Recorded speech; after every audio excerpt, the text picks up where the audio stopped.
विदेशों पर निर्भर होता भारत। मोदी ने देश को आत्मनिर्भर बनाने का वादा किया था, लेकिन क्या भारत आत्मनिर्भर बन सका? क्या भारत अपनी जरूरत के सामान बनाने लगा? क्या मेक इन इंडिया ने भारत के एक्सपोर्ट यानी माल बनाकर उन्हें विदेशों में बेचने की क्षमता को बढ़ा दिया? अक्टूबर महीने का सरकारी आंकड़ा आया है। इसमें बताया गया है कि अक्टूबर महीने में भारत का इम्पोर्ट बिल बहुत ज्यादा रहा। एक महीने में भारत का इम्पोर्ट 14% तक बढ़ गया।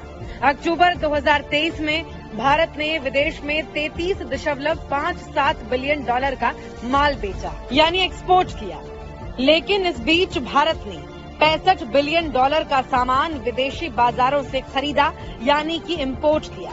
अगर भारत आत्मनिर्भर होता, अगर मेक इन इंडिया का मिशन कामयाब होता, तो भारत को इतना ज्यादा माल विदेशी बाजारों से खरीदने की जरूरत नहीं पड़ती और भारत का पैसा देश से बाहर नहीं जाता।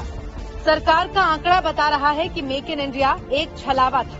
भारत आत्मनिर्भर होने की बजाय इम्पोर्ट पर निर्भर होता जा रहा है और इम्पोर्ट पर निर्भर होने का मतलब है दूसरे देशों पर निर्भर होना। हैरानी की बात तो यह है कि मोदी सरकार में भारत को सबसे ज्यादा चूना चीन ने लगाया है। मोदी सरकार में भारत ने पिछले वित्तीय वर्ष में चीन को सिर्फ 15 बिलियन डॉलर का सामान बेचा यानी कि एक्सपोर्ट किया, लेकिन इस बीच चीन ने भारत के बाजार में 98.51 बिलियन डॉलर का माल बेच दिया।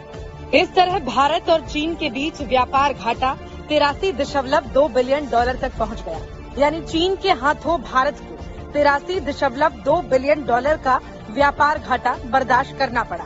इतना ही नहीं, भारत का इम्पोर्ट बिल 2012 में 489.1 बिलियन डॉलर था, जिसे 2022 तक मोदी सरकार ने बढ़ाकर 613.2 बिलियन डॉलर कर दिया।